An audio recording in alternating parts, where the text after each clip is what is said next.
ಅಸ್ಸಲಾಮ್ ವಲೈಕುಮ್. ಇವತ್ತು ಎಗ್ ಸಾರು ಹೇಗೆ ಮಾಡೋದಂತ ತೋರಿಸ್ಕೊಡ್ತೀನಿ. ಒಂದು ಈರುಳ್ಳಿ ತೊಗೊಳ್ಳಿ, ಸ್ವಲ್ಪ ಕೊತ್ತಂಬರಿ ಸೊಪ್ಪು ಮತ್ತು ಸ್ವಲ್ಪ ಚಕ್ಕೆ ಲವಂಗ ಹಾಕಿ ಅದಕ್ಕೆ ಸ್ವಲ್ಪ ನೀರು ಹಾಕಿ ಚೆನ್ನಾಗಿ ಫೈನ್ ಪೇಸ್ಟ್ ಮಾಡ್ಕೊಳ್ಳಿ.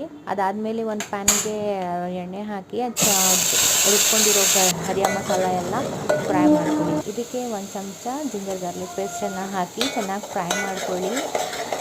ಅದಾದಮೇಲೆ ಸ್ವಲ್ಪ ಹಲ್ದಿ ಮತ್ತು ಧನಿಯದ ಪುಡಿ ಮತ್ತು ಖಾರದ ಪುಡಿ ಹಾಕಿ ಚೆನ್ನಾಗಿ ಫ್ರೈ ಮಾಡ್ಕೊಳ್ಳಿ.